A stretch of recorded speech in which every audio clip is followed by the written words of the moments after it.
एक दृष्टांत आता हाथरस वाले महाराज जी, जिन्होंने घट रामायण की रचना किया। एक बार हाथरस में एक गांव में चौकी पर बैठ करके सत्संग सुना रहे थे।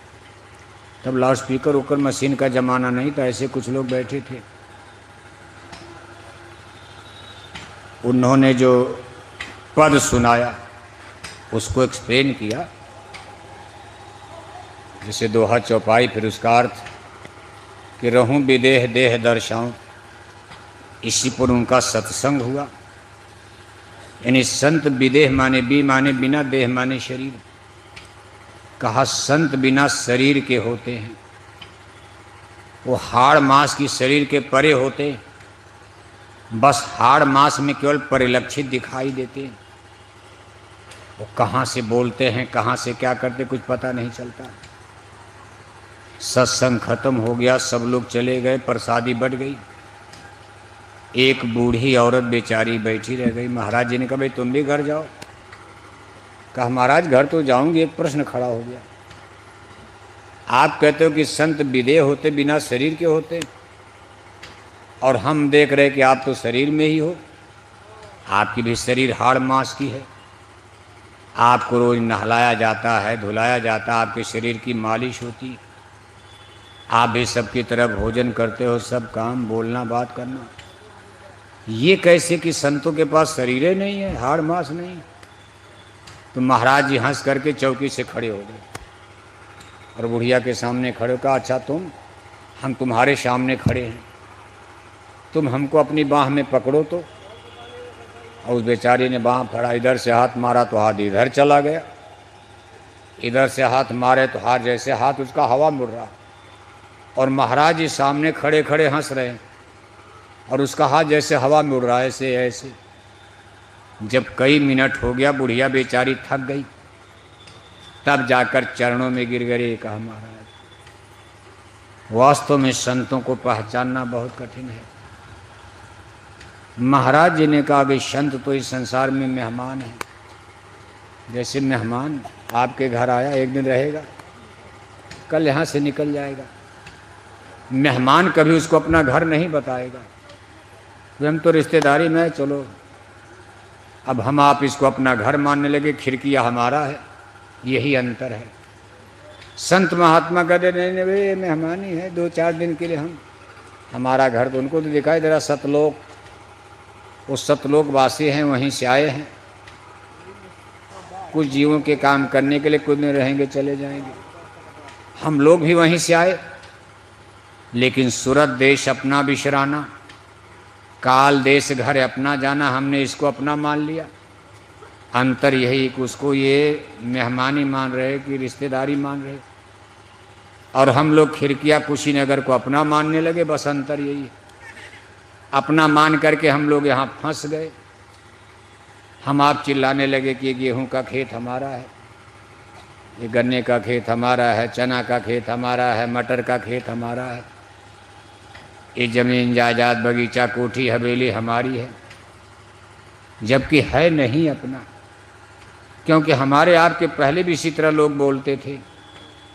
खिड़किया कोई आज का नहीं बना, आपके जन्म के पहले भी लोग खिड़किया में थे, वो भी यही कहते रहे, चिल्लाते रहे कि गन्ने का खेत हमारा है।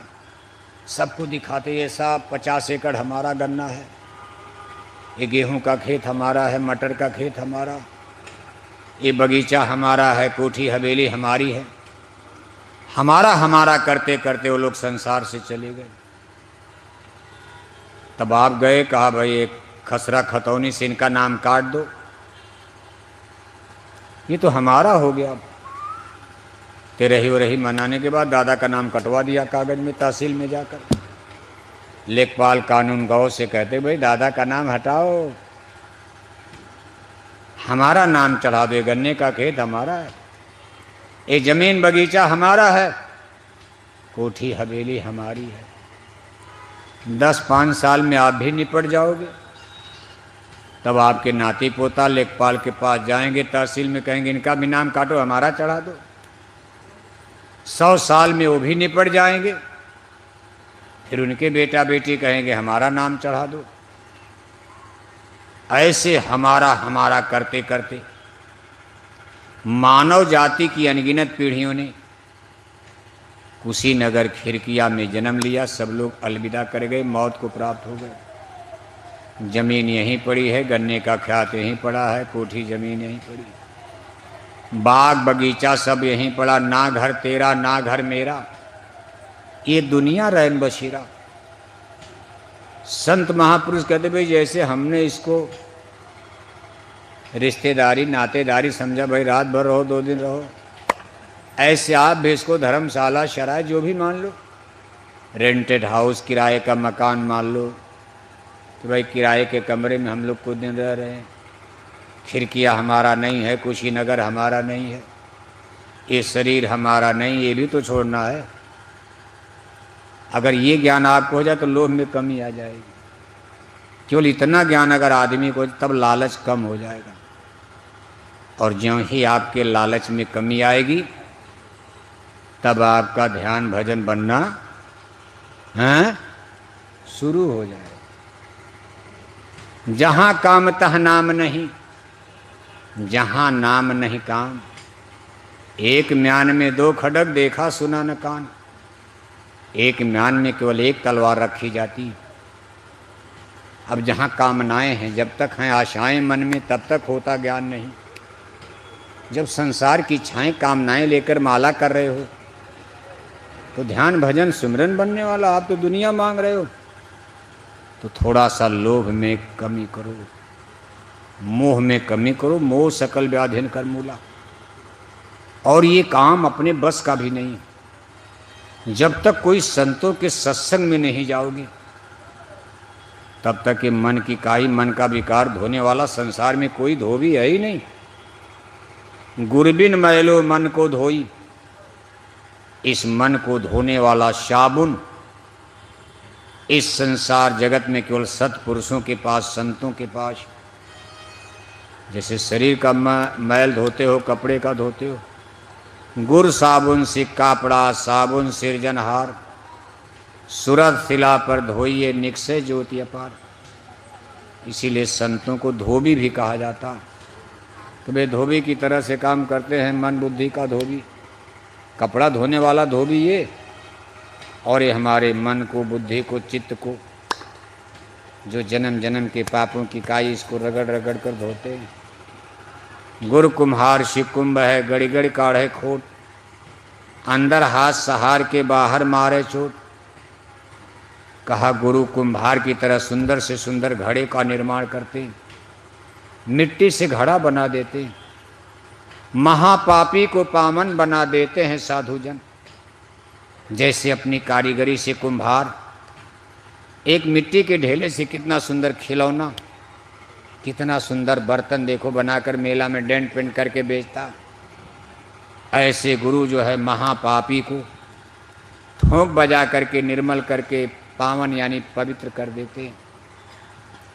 इसलिए सद्गुरु की महिमा भारी है। सबको संतों की खोज करनी चाहिए। ये काम गंगा मैया का पानी नहीं कर सकता। गंगा जमुना का पानी तो आपके शरीर के मल को धो देगा, लेकिन धोना है मन और आत्मा की गंदगी को। ये पेड़ पौधे, इससे कोई मंदिर देवालय शिवालय की दीवारें, चाहे हिमालय पहाड़ हो, चाहे विंध्याचल की पहाड़ियाँ हों, चाहे सतपुड़ा पहाड़ की श्रेणियाँ हों, चाहे हिंदी अंग्रेजी की किताब हो, फिजिक्स केमिस्ट्री हो, ये मन की गंदगी को नहीं धो सकते।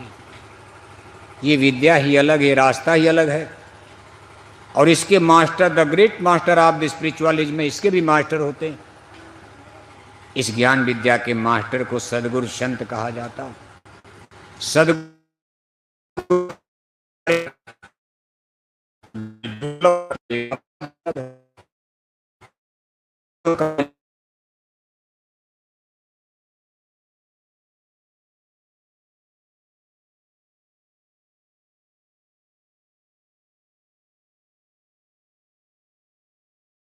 की पुड़िया नाम की जड़ी बूटी लग गई, एक न एक दिन उसका मन बुद्धि निर्मल हो ही जाएगा। एक जन्म लग सकता, हो सकता है दूसरा जन्म आपको खिड़कियां में लेना पड़े, तीसरा भी जन्म हो सकता। ज़्यादा से ज़्यादा इसमें 4 जन्म, 4 जन्म मैक्सिमम, सबसे ज़्यादा 4 जन्म। जैसे कोई बढ़िया विद्यार्थी है, पहले ही बार में फर्स्ट डिवीज़न पास, ये कुशीनगर टॉप कर गया, एक ही मास्टर पढ़ाता है, एक ही खर्चा सब माता पिता स्कूल में देते हैं, लेकिन कोई कोई बच्चे एक ही साल में पूरे कुशीनगर को टॉप कर जाते, सबसे नंबर 1 पर उनका रिजल्ट आता। और कितने बच्चे सेकेंड डिवीज़न पास होते, और कितने देखो कई साल फेल हो जाते, गिरते पड़ते 2 साल 3 साल में पास होते। ऐसे यहाँ भी संस्कारी और पुण्य आत्माएं, कभी कभी अगर संस्कार ऊंचा बन गया, या गुजरे जमाने में किसी संत के, जैसे कबीर साहब के शिष्य, नानक साहब के शिष्य, और फिर गुरु महाराज के शिष्य बन गए, लेकिन पिछले ज़माने में, गुजरे ज़माने में पिछले संतों से नामदान मिला, वहाँ भी भजन भक्ति किया। अब जब जय गुरुदेव मिशन का स्कूल लगा, इस जन्म में जय गुरुदेव मिशन में आ गए, तो उनका बचपन से ही संस्कार ऊंचा होगा। अच्छा बोलेंगे, अच्छा जो बुढ़ा नहीं करेगा बच्चे करने लगे। कभी कभी आप देखते हो छोटे छोटे बच्चे, या मान लो नामदानी सत्संगी, अपने जय गुरुदेव मिशन के ही सत्संगी, सन 52 से गुरु महाराज नामदान दे रहे। जो लोग सन 53 में 56 में मरे होंगे, आज देखो इतना समय दोबारा जन्म लेकर 20-25 साल पूज महाराज जी की युवा संगत में भर्ती हो रहे हैं। अभी जो युवा संगत वाले बच्चे आ रहे, देखो हम बुढ़ों से अच्छा काम बढ़िया सुनाएंगे, बढ़िया प्रचार करेंगे। ये रामराज और सतयुग लाने की देखो टीम, कितनी सुंदर युवा संगत संगठन। शाकाहारी जैकेट पहनकर आप मथुरा में देखते हो युवा संगत के बच्चे। बुढ़े लोग बेचारे तो अब रोगी दोखी हो गए, बीमार हो गए, कुछ कर नहीं पाते। अब नई संगत देखो, ये पुराने नामदानी। इस तरह से कई जन्मों का कोटा चलता।